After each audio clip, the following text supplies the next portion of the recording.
만물의 마지막이 있고 그 시간이 점점 가까이 오고 있다고 말씀하고 있습니다. 이게 무슨 뜻이냐면요, 인생의 끝이 있다는 것을 알고 살라는 뜻이에요. 영원히 이 땅에서 오래 살지 않는다는 겁니다. 다 끝이 있다는 거예요. 그래서 우리 기독교의 역사관을 뭐라고 하냐면 시작이 있고 끝이 있는 역사관이에요. 불교는요, 시작과 끝이 없어요. 계속 뺑뺑 돌아요. 이걸 윤회사관 또는 순환사관이라고 합니다. 너무 달라요. 근데 우리 하나님의 말씀은 천지 창조가 있고 마지막 종말이 있다고 분명히 말씀하고 있어요. 선언하고 있습니다. 여러분, 언제가 종말일까요? 종말이 왔습니까? 아직 안 왔습니까? 이미 왔어요. 이미 종말의 때를 우리가 지금 살고 있습니다. 언제부터 언제까지를 종말이라고 하냐면 예수님이 2024년 전에 이 땅에 오신 그 예수님의 첫 번째 초림부터 마지막 다시 오시는 재림의 때까지를 종말의 때라고 합니다. 그러니까 우리는 지금 종말의 때를 살고 있는 거예요. 그 종말의 때, 그 종말 중에서도 종말, 만물의 마지막 때를 향해 지금 가고 있는 거예요. 그리고 그 마지막에는 뭐가 있어요? 분명한 하나님의 심판이 있어요. 그런데 현대인들은 이걸 다 잊고 살아요. 이 땅에서 삶이 영원할 줄 알고 살아요. 그러나 마지막 때는요, 갑자기 오는 겁니다. 갑자기. 노아 시대의 홍수 심판이 다가오는데도 불구하고 대부분의 사람들이요, 그 심판의 마지막 때를 준비하지 않고 살다가요, 심판받았어요. 다 죽었어요. 겨우 8명만 남았습니다. 소돔과 고모라도 하나님의 심판이 다가오고 있음에도 불구하고 세상에 빠져서 흥청망청 살다가 다 심판받았어요. 다 심판받아. 만물의 마지막 때가 오고 있다는 것을 알면, 엄청난 지금 위기의 순간이 오고 있다는 것을 알게 되면 뭐가 바뀔까요? 우리의 우선순위가요, 딱 정리가 되는 거예요. 버릴 것은 버리고 중요한 것이 무엇인지를 알고 그것을 딱 챙기는 거예요. 소돔과 고모라 성의 롯의 아내는요, 그 성에 두고 온 명품백, 화려한 금은 보석들 가지고 나오지 못해서 계속 뒤를 쳐다보다가, 뒤를 바라보다가 그것만 묵상하고 바라보고 있다가 어떻게 됩니까? 그 자리에서 죽었어요. 왜요? 지금이 무슨 시기인지를 몰랐기 때문입니다. 그리고 그냥 세상에만 빠져서 살았기 때문이죠. 여러분, 만물의 마지막이 가까이 오고 있습니다.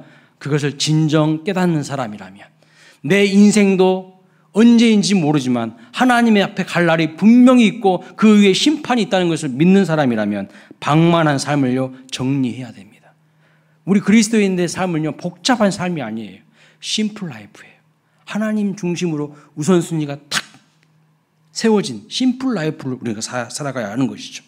중요한 우선순위에 따라서 삶을 살아가야 할 줄로 믿습니다.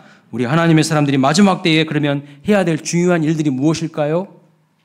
성경은 말합니다. 만물의 마지막이 가까웠으니 정신을 차리고 근신하라 이렇게 말합니다. 위기가 닥쳐오고 있으니까 정신 차려야 됩니다. 영어 NIV 성경을 보니까 정신 차리라는 말을 이렇게 말하고 있어요. Be clear minded. 마음을 깨끗하게 하라. 정신을 맑게 유지하라. 더 구체적으로 표현하고 있는 것을 볼 수 있어요. 또 영어의 NASB 성경은요, 정신을 차리라는 말을 이렇게 표현합니다. sober spirit. 넘겨주세요. 네. 술 취하지 않는 상태, 제정신 상태, 세상에 빠져 취하지 않는 상태, 이것을 정신을 차리는 상태라고 말씀하고 있어요. 세상의 마지막이 가까이 다가오니까 우리가 해야 될 일은요, 취하지 않는 것입니다. 마음과 정신을 깨끗하게 유지해야 된다고 성경은 말씀합니다. 여러분, 취한다는 것이 무슨 뜻일까요? 다른 어떤 것에 통제를 받는 상태, 지배를 받는 상태를 취한다고 말하는 거예요. 술 취하는 것은요, 술에, 알코올에 지배를 받는 거예요. 알코올 중독자는요, 술을 섬기는 사람이에요. 왜요? 술 안 들어가면 재미도 없고 의미도 없어. 이미 술에 지배를 당하고 있어. 술에 질질질 끌려다녀. 술이 자기 주인이야. 그 우상숭배예요. 중독은 우상숭배인 걸 알아야 됩니다.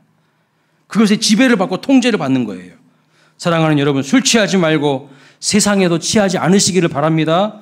많은 사람들이 세상에 취해 삽니다. 에베소서 5장 16절 말씀 보니까 이렇게 말합니다. 세월을 아끼라 때가 악하니라. 오늘 본문과 비슷한 말씀을 하고 있어요. 만물이 마지막 때가 다가오고 있으니 정신을 차리라는 말과 에베소서 말씀이 세월을 아끼라 때가 악하니라는 말이 일맥상통한 말씀이에요. 그런데 그 뒤이어서 17절에 뭐라고 말합니까? 그러므로 어리석은 자가 되지 말고 오직 주의 뜻이 무엇인지 이해하라. 주의 뜻이 무엇인지 모르는 사람들은 어떻게 살까요? 세상에서 흥청망청 방황하고 마음 중심을 어디다 둬야 될지 모르고 지금도 주일 예배 시간인데도 세상에서요 흥청망청 살아가는 거예요. 우선순위가 다 무너져 있어요. 그러다가 갑자기 하나님의 심판이 임박하다니까요. 온다니까요. 그리고 18절 말씀 보세요. 술 취하지 말라. 이는 방탕한 것이니 오직 성령으로 충만함을 받으라. 오늘 베드로전서 말씀과 에베소서 말씀이 똑같아요. 술 취하지 말고 성령의 충만함을 받으라고 말씀하셨습니다. 술에 지배받지 말고 세상의 지배받지 말고 성령으로 하나님의 다스림과 지배를 받아서 승리하는 삶을 살아가시는 저와 여러분 되시기를 주님의 이름으로 축원합니다. 여러분, 우리가 세상 성공과 쾌락에 취해서 정신이 혼미한 상태로 살아갈 때가 아닙니다. 지금 제가 서두에 회계 촉구할 때 말씀드렸지만 북한에서 계속 뭐 이상한 오물 담은 풍선을 보내고 그게 수백 개라더라고요. 어제도 뭐 또 떴다고 하더라고요. 그리고 막 동해안에서는 막 미사일 막 계속 쏘대고 서해안에서는 GPS 교란 공격이 계속 일어나고. 그런데 우리 군대는 뭐 합니까? 맨날 훈련병들 뭐 사고는 터지고. 그런데 지도자들은 뭐 하고 있어요? 술이나 퍼마시고 있어요. 이게 지금 어떻게 된 거예요, 지금? 정신을 못 차리고 있는 거죠. 세상에 취해 있어요. 술에 취해 있어요. 다음에는 정신을 차릴 기회가 없습니다. 지금 정신 차리고 근신하라는 말씀이죠. 그리고 이어서 기도하라고 말씀합니다. 사실 여러분, 정신 차리는 이유와 목적이 뭐예요? 기도하기 위해서 정신 차리고 깨어있으라고 말씀하는 거예요. 영어 성경은요, 원문을 훨씬 잘 번역해 놓고 있습니다. 그래서 영어 성경에 보면 정신을 차려야 비로소 기도할 수 있다고 말씀하고 있어요. 한번 볼까요? 화면 보여주세요. 네. 저 위에 therefore be more clear-minded and self-control 말씀 하잖아요. 이게 뭐라면 정신을 차리고 근신하라 이런 뜻이에요. 그런데 영어 성경은 보니까 마음을 깨끗하게 하고 술에 취해 있지 않고, 술에 취해 있다는 것은 술의 지배를 받는 거잖아요. 그러지 말고 셀프 컨트롤, 스스로 컨트롤하고 있으라는 거예요. 결국 그렇게 해서 뭐 하라는 거예요? You can pray. 기도할 수 있기 위해서 마음을 깨끗하게 하고 정신을 차리고 있으라고 분명히 말씀하고 있어요. 그러니까 쉽게 말하면 왜 기도하지 않는 것이라고 하는 것입니까? 왜 기도하지 않죠? 정신을 못 차리고 있는 거예요. 정신 안 차리는 거예요. 세상에 취해 살아가기 때문에 기도하지 않는다는 거예요. 엉뚱한 것에 마음 품고 있기 때문에 기도하지 않는다는 거예요. 그래서 정신 차려야 비로소 기도할 수 있어요. NASB 성경도 말합니다. For the purpose of prayer. 기도하기 위하여서 정신 차려라. 이렇게 말씀합니다. 여러분, 마지막 때는요, 정신 차리고 기도해야 될 때입니다. 기도는 단순한 우리의 요구사항을 관철시키는 시간이 아니에요. 기도는 내 욕심과 뜻을 관철시키는 시간이 아니라 기도는 하나님과 교제이고 하나님과의 교통이고 하나님의 뜻을 듣는 시간이에요. 그래서 내 마음을 고치는 시간이에요. 나는 이렇게 생각하는데, 나는 이것밖에 보지 못하고 있는데, 기도하다 보면, 말씀 듣고 기도하다 보면 하나님이요, 내 마음을 변화시키시는 거예요. 하나님의 뜻을 보이셔서 내 마음을 고치게 만드시는 겁니다. 그래서 내 생각과 마음과 삶이 변화되는 시간이 기도 시간인 거예요. 내 인생에 진정한 변화가 없다면요, 어떻게 될까요?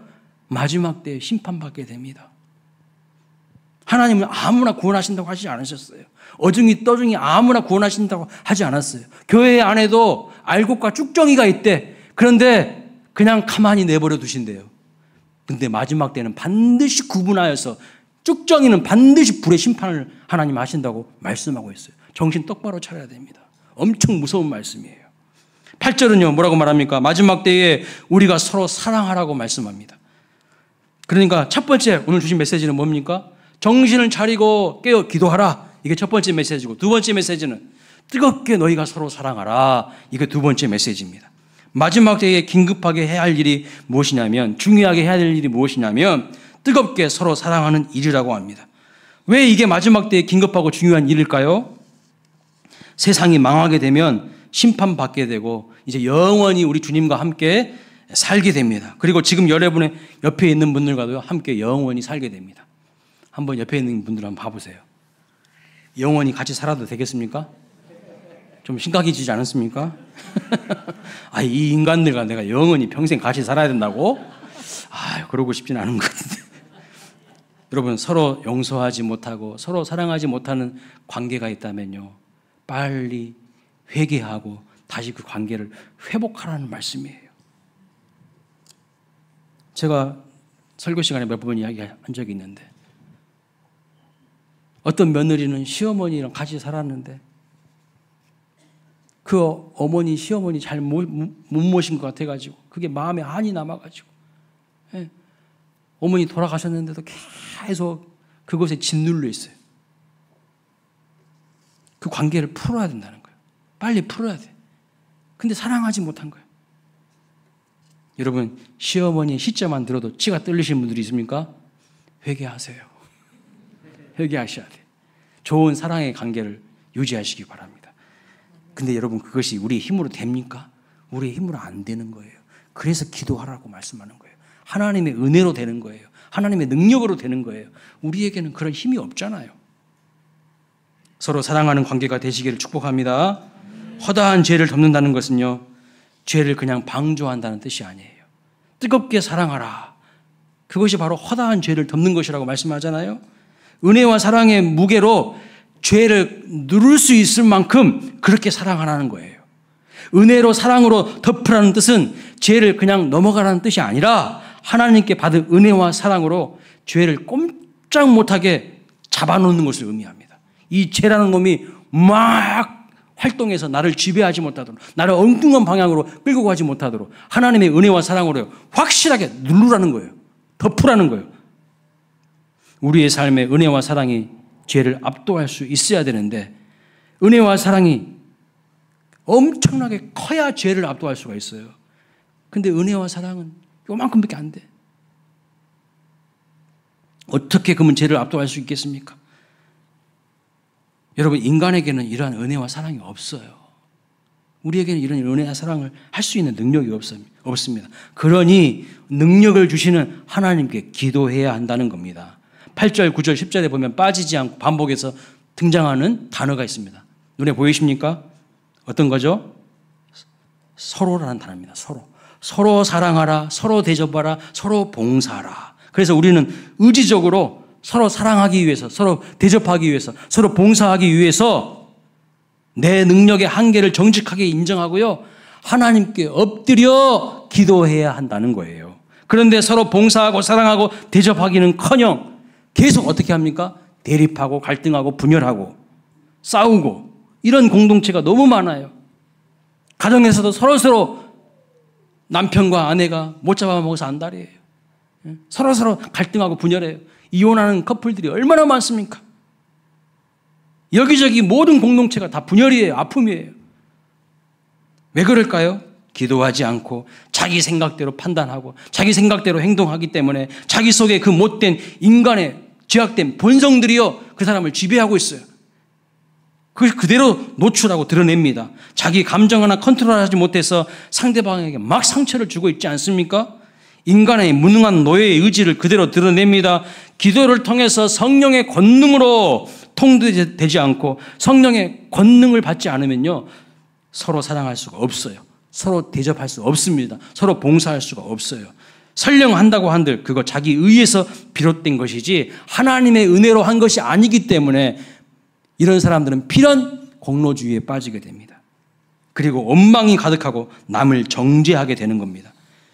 인간은 여러분 그냥 가만히 내버려두면 자기 제약된 그 본성의 은혜에서 깨지고 분열해요. 그러나 서로 뜨겁게 사랑하는 우리가 되기를 진정 원하십니까? 서로 정말 봉사하고 대접하는 우리가 되기를 원하십니까? 가장 먼저 해야 될 거 뭘까요? 정신을 차리고 기도하는 거예요. 나에게 그런 능력 없다고 인정하고 하나님의 능력을 받아야 됩니다. 다시 말씀드리면 내 힘으로 하는 것이 아니라 공급하시는 성령의 능력으로 하시기를 주님의 이름으로 축원합니다. 고린도전서 말씀을 보면요, 고린도 교회 성도들을 가리켜서 사도 바울이 뭐라고 편지합니까? 어린아이와 같은 어리석고 유치한 신앙을 가진 교회라고 평가하고 있어요. 그 고린도 교회 성도들이 어리석고 유치하대요. 왜요? 왜 그럴까요? 서로 사람들 중심으로 교회 안에 파벌이 있었어요. 사랑하지 않았어요. 바울파, 아볼로파, 게바파, 심지어 그리스도파. 뭐 교회가 정당입니까? 파벌이 있고 정치권입니까? 자기들끼리만 교제에 있습니다. 그러니 그 신앙의 상태를 사도 바울이 만년 갓난아기 신자라고 이야기한 거예요. 너희들은 어린아이처럼 젖만 먹는 신앙 상태라고 그렇게 지적하고 있는 것을 볼 수가 있어요. 그런데 그 고린도 교회의 특징 가운데 하나가 뭔지 아세요? 은사가 많았어요. 은사가 많았어요. 그래서 고린도전서 12장을 무슨 장이라 하죠? 은사장이라고 합니다. 은사를 쭉 다 설명해 놨어요. 그만큼 고린도 교회는 은사 받은 사람들이 많았어요. 방언의 은사를 하는 사람도 있었고요. 여러 가지 다양한 은사를 가진 사람들이 많았습니다. 그러나 그 은사를 가지고 겸손히 공동체를 위해서 섬기는 것이 아니라 자의를 드러내고요, 자기의 뜻과 욕심을 관찰하는 거예요. 주장합니다. 공동체의 유익을 위해서, 공동체의 덕을 위해서 은사를 주신 것인데 그것을 가지고 오히려 분쟁해요. 분쟁. 겸손히 주님의 몸 되신 교회를 섬기지 못하고 잘난 체하고 공로주의에 빠져 있어요. 그러니까 사도 바울이 뭐라고 말합니까? 아무리 많은 은사를 가지고 있어도 서로 사랑하지 않으면 nothing, 아무것도 아니다고, 빵점이라고 이야기하는 거예요. 그래서 고린도전서 12장 은사장에 대해서 은사를 다 설명한 다음에 마지막 절에 12장 마지막 절에 뭐라고 말하냐면 이렇게 말합니다. 이렇게 말합니다. 너희는 더욱, 이거 아니에요. 너희는 더욱 큰 은사를 사모하라. 내가 또한 가장 좋은 길을 너희에게 보이리라. 이렇게 말씀해요. 가장 큰 은사, 가장 좋은 길이 뭘까요? 뭘까요? 사랑이에요. 사랑. 그래서 고린도전서 12장 그 바로 다음에 13장 사랑장이 나옵니다. 거기 1절에 보면 이렇게 말하죠. 아무리 방언을 하고 천사의 말을 할지라도 사랑 없으면 뭐라고요? 시끄러운 꽹과리라는 거예요. 시끄러운 꽹과리라는 거예요. 2절에 뭐라고 말합니까? 애언하는 능력이 있고 모든 비밀과 모든 지식을 다 알고 있어도 산을 옮긴 만한 믿음이 있어도 사랑 없으면 빵점이라는 거예요. nothing이라는 거예요. 아무것도 아니라는 거예요. 3절에 말합니다. 남을 위해서 구제하고 내 마음을 불사르게 내줄 줄라도 사랑 없으면 nothing, 빵점이라는 거예요. 아무 유익 없대요. 그 동기가, 그 목적이 다 자기를 드러내기 위함이고 자기 공로주의에, 자기 의에 빠져 있는 것이라면, 사랑이 없이 한 것이라면 하나님 그거 마음 중심을 깨뜨려 보시면 하나님 입장에서는 빵점이라는 거예요. 엄청 뜨끔한 이야기죠. 그래서 사랑에 대해서 하나님께서 고린도전서 13장에서 쭉 설명한 다음에 결론을 뭐라고 맺죠? 믿음, 소망, 사랑, 그 중에 제일이 사랑이다. 이렇게 말씀하고 있습니다. 여러분, 세상 마지막에 오고 천국에 가면요, 더 이상 믿음 필요 없어요. 소망도 필요 없습니다. 믿음과 소망은요, 이 땅에서 천국 가기 위해서 우리에게 필요한 거예요. 소망하는 바가 있기 때문에 이 땅에서 내 몸과 마음을요, 거룩하게 구별된 삶을 살아가기 위해 노력하죠. 소망이 없는 사람들 보세요. 비전이 없는 사람들 보세요. 꿈이 없는 사람, 목표가 없는 사람들 보세요. 흥청망청 아무렇게나 살아갑니다. 시간 관리도 엉망이고 물질 관리도 엉망이고 그냥 엉망이야. 소망이 없기 때문에, 꿈이 없기 때문에. 그런데요, 소망이 있는 사람, 비전이 있는 사람은요, 자기 자신을 절제할 줄 알아요. 오늘 주일 예배가 있으면 일찍 자야겠네, 토요일 날. 뭐 새벽까지 막 핸드폰하고 이따 그리 안 해요. 소망이 있기 때문에, 비전이 있기 때문에, 내일의 계획이 있기 때문에. 믿음은 왜 필요합니까? 천국 가기 위해서 필요한 거예요. 이 땅에서만 필요한 거예요. 왜요? 이 땅에서 믿음 지키기가 너무 어려워. 선한 싸움 싸우기 위해서 믿음 필요한 거예요. 내 자아의 못된 본성과 싸워야 되고요. 어려운 고난의 현실과 싸워야 되고요. 악한 영들과 또 싸워야 되고요. 이 선한 싸움이 있거든요. 그 선한 싸움 싸우려면 믿음이라는 무기가 있어야 되는데 믿음이 없으니까 맨날 져요. 맨날 져 터져 마귀한테 질질 짜. 하나님 그 모습 보기 싫으시는 거예요. 우리 믿음의 성도들이 주일날 예배에 와가지고 한 주간 하나님께서 나에게 승리를 주신 하나님을 영광스럽게 찬양해야지. 맨날 울고만 있으면 어떻게 되겠습니까? 하나님 마음이 얼마나 아프실까요? 내가 너희들 세상으로 파송한 것은 세상에서 쥐어 터져가지고 주일날 와서 줄줄 짜라고 하신 게 아니에요. 물론 때로는 힘들고 어려운 일이 있어서 위로받고 싶어서 눈물 흘릴 수도 있죠. 그러나 우리 그리스도인의 기본 정서는요, 기쁨이에요. 감사가 넘쳐야 돼. 믿으십니까? 아멘. 그래서 여러분 천국 가면요, 믿음도 소망도 다 필요 없습니다. 영원한 것은 사랑밖에 없어요. 사랑만이 영원합니다. 천국에 입성하면요, 더 이상 믿음 소망 필요 없어요. 천국에서는 우리가 주님과 얼굴과 얼굴을 마주 대한다고 말씀하고 있어요. 얼굴과 얼굴을 마주 대하는데 무슨 의심이 있겠어요? 100%의 확신이에요. 100%의 확신이에요. 믿음이 필요가 없어요. 얼굴과 얼굴을 마주 대하는데 무슨 의심이 들겠어요? 100%의 확신이에요. 천국에서는요, 모든 것이 다 이루어진 가장 베스트에 만족한 상태이기 때문에 더 이상의 소망도 필요 없어집니다. 그러나 여전히 사랑은 남아요. 그래서 사랑이 제일이라는 거예요. 만물의 마지막이 가까우고 있습니다. 지금이 마지막 종말의 때입니다. 이때에 하나님께서 우리에게 원하시는 것, 첫 번째는 정신을 차리고 기도하는 거예요. 나에게 능력 없다는 것을 인정하고 하나님의 능력 공급받기 위해서 날마다 엎드리시는 저와 여러분 되시기를 주님의 이름으로 축원합니다. 아멘. 두 번째는 뭡니까? 뜨겁게 서로 사랑하라는 겁니다. 그런데 우리는 사랑을 자꾸 오해해요. 일반적으로 사람들은요, 사랑을 뭐라고 하냐면 감정이라고 합니다. 감정. 그런데 성경은요, 사랑을 감정이라고 하신 적이 한 번도 없어요. 어디에서도 성경을 감정이라고 이야기하지 않습니다. 고린도전서 13장을 말씀 보여주세요. 성경은 사랑을 철저히 의지라고 이야기합니다. 그래서 사랑은 오래 참고. 빨리 여러분 눈으로 스캔해 보세요. 마지막은 뭐라 하죠? 모든 것을 참으며 모든 것을 견디느니라, 이렇게 말해요. 성경이 사랑을 말씀하시는데 그것은 강력한 의지가 동반된 실천이라고 말씀하고 있어요. 단순한 감정이 아니에요. 감각적인 일시적인 감정이 아닙니다. 그래서 세상이 말하는 사랑과 성경이 말하는 사랑은 완전히 달라요. 세상적인 기준을 가지고 사람들이 이렇게 이야기하더라고요. 더 이상 자기 아내를 사랑하지 않는 것 같다고 이야기합니다.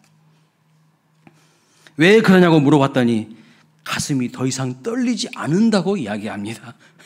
그래서 가슴을 설레게 하는 다른 여자를 만나야겠다고 이야기하는 분들이 있어요. 여러분, 이런 남자는 어떤 남자입니까? 아직 철이 덜 든, 아직 정신을 못 차린 철이 덜 든 남자예요. 여러분, 결혼한 지 10년이 지나고 20년이 넘었는데 여전히 가슴이 떨리면 어떻게 되는 거예요? 빨리 심장병원 가보셔야 돼요. 예? 빨리 심장병원 가보셔야 돼. 그거 사랑 아니라니까요.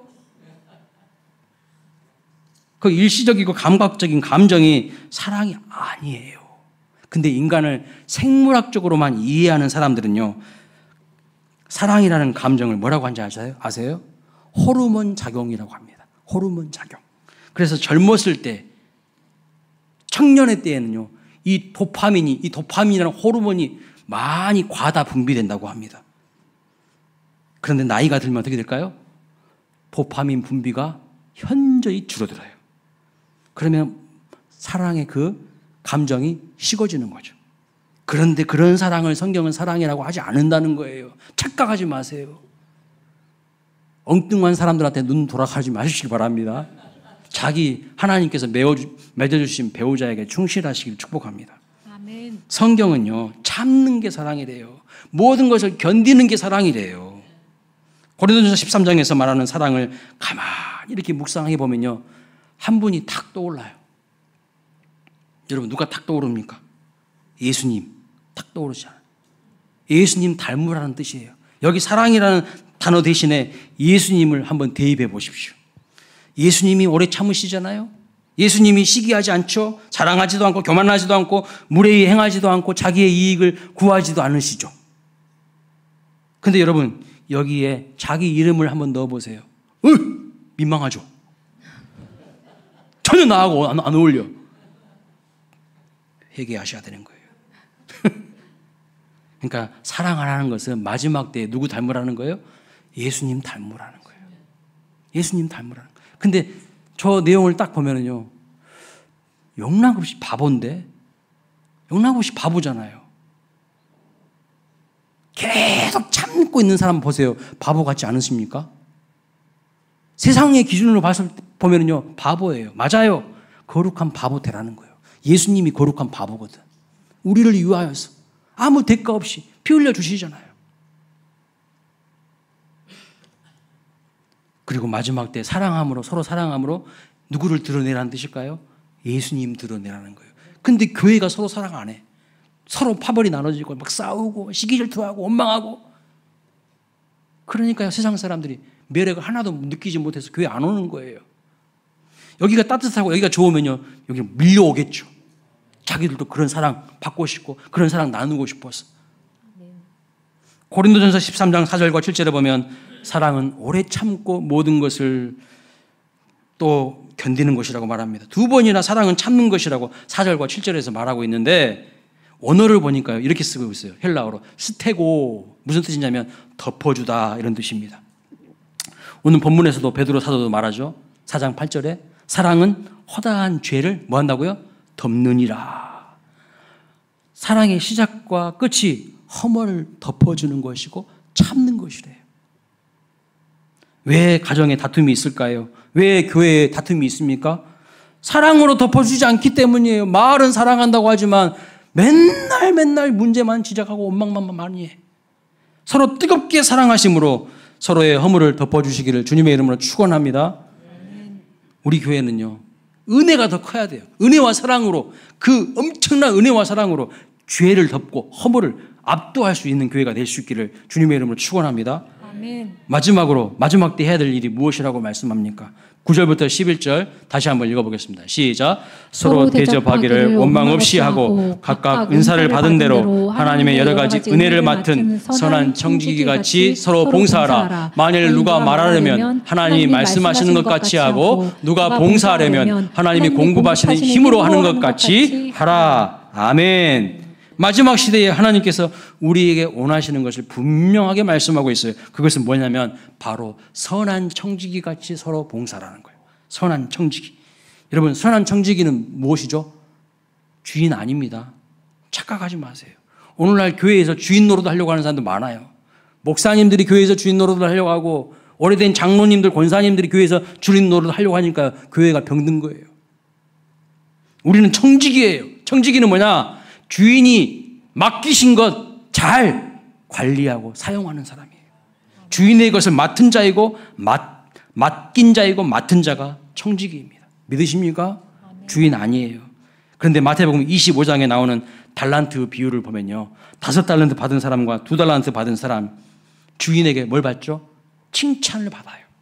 25절 말씀 보겠습니다. 잘하였도다. 착하고 충성된 자나 내가 적은 일에 충성하였음에 내가 많은 것을 내게 맡기리니 내 주인의 즐거움에 참여할지어다. 이렇게 칭찬하셔요. 그런데 1달란트 받은 사람처럼 주인을 잘못 이해하고 왜곡된 관점으로 받는 사람들이 있어요. 이 1달란트 받은 사람은 어떻게 됩니까? 책망을 받고요, 그 받은 1달란트까지 다 빼앗기는 것을 볼 수가 있습니다. 이 1달란트 받은 사람의 가장 큰 문제가 뭘까요? 핵심적인 문제가 뭘까요? 주인을요 상당히 오해하고 있어요. 왜곡하고 있어요. 주인에 대한 잘못된 관점이 있는 것입니다. 주인이 어떤 분인지 잘 모르는 거예요. 그래서 이렇게 이야기합니다. 24절 말씀 보세요. 24절입니다. 시작. 1달란트를 받은 자도 와서 이르되 주여 당신은 굳은 사람이라 심지 않은 데서 거두고 뿌리지 않는 데서 모으는 줄을 내가 알았으므로 두려워하여 나가서 당신의 달란트를 땅에 감추어 두었나이다. 오늘날요 1달란트 받은 사람들처럼 하나님 제대로 알지 못하는 사람들이 수두룩합니다. 하나님에 대해서 오해하고 있어요. 잘못된 관점으로 하나님을 바라보고 있는 사람들, 잘못된 이미지를 가지고 있는 사람들이 많습니다. 여기 주인은 하나님을 상징하죠. 하나님은 어떤 분이라고 말합니까? 하나님을 심지 않는 데서 거두고 뿌리지 않는 데서 모으시는 분이 아닙니다. 하나님은 심는 대로 거두게 하시는 분이에요. 기도를 심지 않고 여러분의 마음을 심지 않으면요, 아무것도 없어요. 기대하지 마세요. 열매가 없다는 뜻이에요. 심는 대로 뿌린 대로 거두게 하시는 분이 하나님이에요. 뿌리지 않았는데, 심지 않았는데 무슨 열매가 있을 것이며 무슨 내일의 소망이 있겠습니까? 하나님 앞에 헌신도 하지 않고 하나님 앞에 기도도 하지 않는 사람들 뭘 기대할 수 있겠습니까? 1달란트 받은 사람처럼 되는 거예요. 그 가진 것도 다 빼앗겨서 10달란트 맡긴 사람에게 주는 거예요. 가만히 있으면 되는 게 아니라는 거예요. 주인을 잘못 알고 하나님 주신 것 땅에다 묻어버린 이 1달란트 받은 사람들 어떻게 되는 것입니까? 26절 말씀 보세요. 읽어봅니다. 시작. 악하고 게으른 종아, 너는 내가 심지 않은 데서 거두고 해치지 않은 데서 모으는 줄로 내가 알았느냐, 이렇게 말합니다. 악하고 게으른 종이라고 말씀하고 있어요. 악하고 게으른 종. 그에게 준 1달란트 빼앗아 다른 사람에게 주는 겁니다. 사랑하는 여러분, 하나님께서 우리에게 호흡을 주시고 생명을 주실 때 선한 일에 열심을 품고 선한 청지기로서의 사명 잘 감당하심으로 마침내 주인의 즐거움에 참여할 수 있는 저와 여러분 되시기를 주님의 이름으로 축원합니다. 그런데 여러분, 이것이 제일 중요해요. 이제 이 말씀이 제일 중요해요. 선한 청지기처럼 봉사하는 우리가 명심해야 될 것이 있어요. 이거 잃어버리면요, 일은 일대로 해놓고 빵점 되는 거예요. 헛수고한 거예요. 그게 뭘까요? 그것이 무엇일까요? 오늘 본문 9절에 보면 이렇게 말합니다. 다른 사람 섬기는 것을 원망 없이 하라. 원망 없이 하라는 것은요, 자기 힘으로 하지 말라는 이야기입니다. 그러면 어떻게 하라는 것입니까? 하나님께서 공급해 주시는 은혜와 능력으로 섬기라는 거예요. 나에게 능력이 없다는 것을 알고 능력 주시는 하나님께 깊이 연결되어서 하나님이 주시는 힘으로 해야 원망 없이 할 수 있는 거예요. 그런데 많은 사람들이 일은 일대로 해놓고 원망하는 사람들이 많아요. 이런 사람들의 특징은 하나님의 은혜로 일한 게 아니에요. 자기 힘으로 자기 의로 일한 사람입니다. 자기 힘으로 자기 의로 일하는 사람들은요, 하나님께 기도하지 않는 사람들이에요. 이런 사람들이 교회에서 직분자 되고요, 이런 사람들이 교회에서 설치고 다니면 그 교회는 반드시 무너지게 돼 있어요. 위험합니다. 기도 없이 일하는 사람, 마음 다해 예배 드림 없이 일하는 사람, 제일 위험한 존재예요. 내부의 적이 될 수 있어요, 이런 사람들이.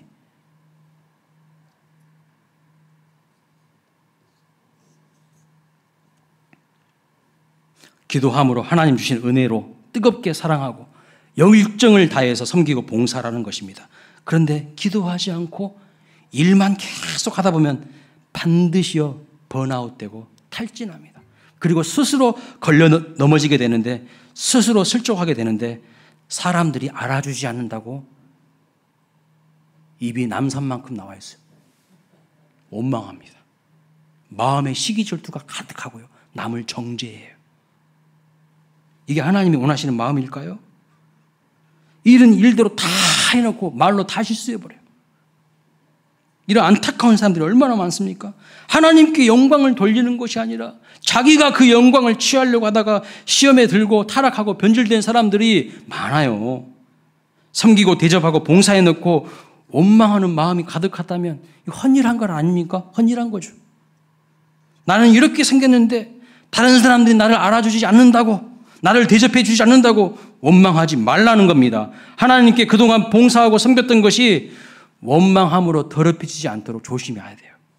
우리가 반드시 선한 청지기가 되기 위해서는요, 원망하는 것이 없어야 돼요. 그러려면요, 내 능력으로 하면 안 된다는 거예요. 하나님 부으신 은혜와 능력으로 감사함으로 하시기를 주님의 이름으로 축원합니다. 원망하는 것은요, 결국 공로주의와 보상심리에 빠져서 타락하고 변질되는 겁니다. 여러분, 우리가 받을 것을 생각하지 말고 서로서로 원망함이 없이 대접하고 섬기고 봉사할 수 있는 아름다운 광일교회 되시기를 주님의 이름으로 축원합니다. 저에게도 부끄러운 마음이 있었어요. 그런데 이 부끄러운 마음은요, 누구에게 찾아오는가? 사역을 열심히 하는 사람들, 일을 열심히 하는 사람들에게 찾아와요. 그냥 일하지 않는 사람들은 별로 이런 마음도 없어. 대부분 사역을 열심히 하는 사람들에게서 나타나는 마음입니다. 뭐 어떤 마음일까요? 누군가가 내 충성을, 내 헌신을, 내 수고를 알아주기를 바라는 거예요. 내 수고를, 내 헌신을 좀 알아봐주고 나한테 아이고 목사님 고생이 많으십니다. 수고하십니다. 이 한마디라도 듣고 싶은 마음이에요. 인정받고 싶은 마음이죠. 그래서 알아주지 않으면 어떻게 합니까? 원망하는 마음이 생기는 거예요. 원망하는 마음의 다른 이름이 뭔지 아십니까? 섭섭하다는 것이고 서운하다는 것입니다. 뭐가 잘못된 것일까요? 뭐가 잘못된 것일까요? 그저 나 같은 죄인을 구원하여 주신 은혜도 크고 감사한데 내가 뭐라고 선한 청지기로 불러주시고 주의 일을 맡겨주신 것을 감사해야 하는데 그런 마음은 없고요. 초심을 다 잃어버리고 원망하는 마음이 가득하다면 지금 내 봉사의 동기를, 내 섬김의 동기가 잘못되어 있다는 것을 점검해 봐야 돼요. 오늘날 이런 분들이 교회 안에 많다는 거예요. 우리 광일교회는 이런 분들이 없기를 바랍니다. 다시 하나님 앞에 엎드려 깨끗하지 못한 마음, 높아진 내 마음을 고쳐주시고 주의 은혜로 충만하게 채워달라고 기도해야 할 것입니다. 그 하나님의 공급하신 은혜로 기쁨으로 사역하는 거예요. 그리고 그 결과는 다 하나님께 영광을 돌리는 것이죠. 근데 누가 좀 열심히 하는데 안아주지 않는다고 원망해버려요. 내 수고한 모든 것이요 다 숲으로 돌아가는 거예요. 그걸 아셔야 됩니다. 옛날 부흥사 목사님들이 자주 오셔가지고 이런 이야기를 했어요. 제가 오늘 말씀 묵상하면서 설교 준비하면서 그 부흥사 목사님들이 하셨던 이야기가 자꾸 귀에 생각나요. 머릿속에 생각나요. 여러분, 두 가지 마귀를 조심하세요. 기억나세요?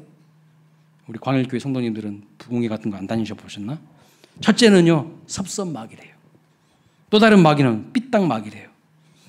교회에서도 서로 대접하고 봉사하고 하다가 이제 어느 날 내가 은퇴하거나 나이가 많이 들어서 내가 직접 이제 참여하지 못하면, 어떤 일에 참여하지 못하면 그때부터 섭섭하다는 거예요.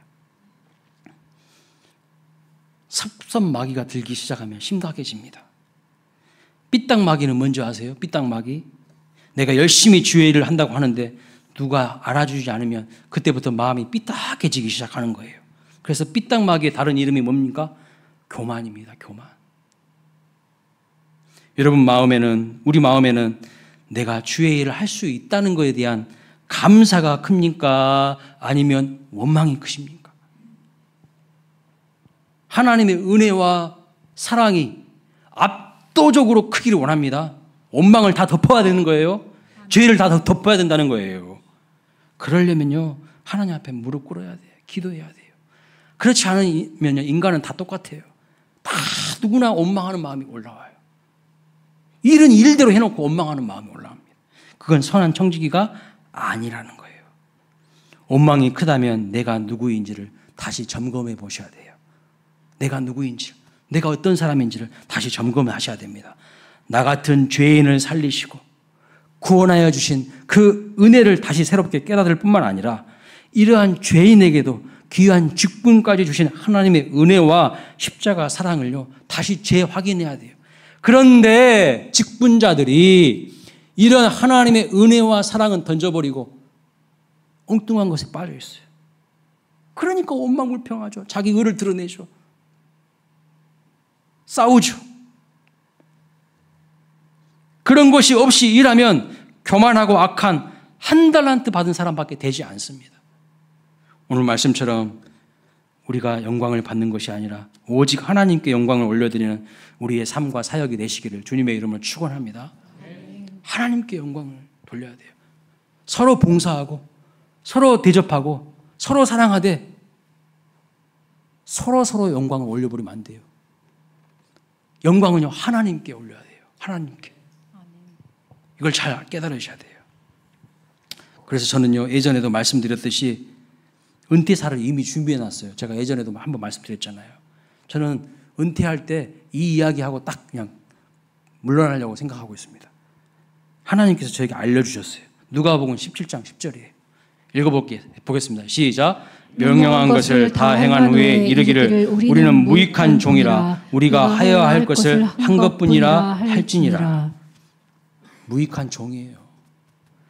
하나님의 그 거룩한 일에 동참시켜 주신 것만 해도 감사한데 내가 뭐라고. 근데 오늘날 직분자들이, 오늘날 하나님의 사람들이 이런 의식이 없어요. 이런 마인드가 없어요. 원망이 더 커요. 하나님의 은혜, 감사 이것은 없고, 그러면요 일은 일대로 다 고생대로 해놓고 결과는 빵점이 되는 거예요. 나싱이라는 거예요. 아무것도 아니라는 거예요. 오늘날 목사님들이 은퇴할 때 정말 회개해야 될 부분이 있어요. 고생은 고생대로 다 해가지고 그렇게 하나님 앞에 섬겼는데, 사역했는데 은퇴할 때 어떻게 말합니까? 교회에 몇십억씩 내놓으라는 거야. 자기 스스로 싹군인 것을 드러내고 있어. 그걸 창피한지도 모르게 또 이야기하고 있어. 교회는 막 힘들고 어려운데 영광을 다 자기가 취하려고 하는 거잖아요. 그런데요, 오늘 우리도 정도의 차이가 있을 뿐이지 그러진 않습니까? 누가 내가 수고한 거 알아주지 않으면 원망하지 않습니까? 정말 하나님께 영광을 돌리고 겸손히 무익한 종으로서 섬기는 사람을요, 하나님은 가만히 내버려 두지 않으세요. 책임져 주십니다. 믿으십니까? 복을 주신다니까요. 은혜를 부어 주신다니까요. 말씀을 마칩니다. 우리 모두 하나님의 영광을 위하여 감사함으로 기쁨으로 사역합시다. 정신을 차리고 깨어 기도함으로 서로 사랑하고 서로 대접하고 서로 봉사하다가 때가 되면 무익한 종을 사용해 주신 하나님의 은혜와 사랑을 높이는 그런 선한 청지기들, 원망 없는 청지기들 되시기를 주님의 이름으로 축원합니다. 마지막 때 딱 보면 알아요. 이 사람이 진짜 선한 청지기인지 가짜인지 딱 드러나요. 자기 공로주의에 빠지면 그거는 가짜라는 거예요. 선한 청지기 아니라는 거예요. 여러분이 교회에서 맡으신 일들 어떤 동기로 하고 있는지를 생각해 보세요. 그리고 정말 감사함으로 하나님의 능력을 받아서 그 일을 행하고 있는지, 기쁨도 없고 감사도 없는데 억지로 그냥 의무감으로 책임감에 짓눌려서 하는지 점검해 보셔야 된다는 겁니다. 바라기는 정말 하나님의 은혜로 하셔야 돼요. 그러려면요, 하나님 앞에 더 엎드리셔야 돼요. 하나님 은혜 달라고, 하나님 능력 달라고, 내가 기쁨으로 할 수 있게 해달라고, 감사함으로 할 수 있게 해달라고. 어쩔 수 없이 하는 거 아니라 여러분 초심 변질되지 않기를 바랍니다. 이 말씀을 묵상하는데 가슴이 뜨끔하더라고요. 왜요? 저한테 하시는 말씀이거든. 너나 잘해. 다 우리 개개인에게 주시는 말씀으로 받으시기를 축복합니다. 아이고, 이 말씀은 누가 들어야 되는데. 아니에요. 우리 개개인에게 하나님 주시는, 던지시는 말씀이에요. 쓸데없는 세상 일에 취해가지고 빠져있지 말고 주의 일에 열심을 품고 섬기고 마지막 때가 있다는 것을 알고 선한 청지기 같이 원망 없이 하라는 하나님의 그 말씀, 귀를 기울이며 우리의 삶에 변화가 있으시기를 주님의 이름으로 축원합니다. 아멘. 다음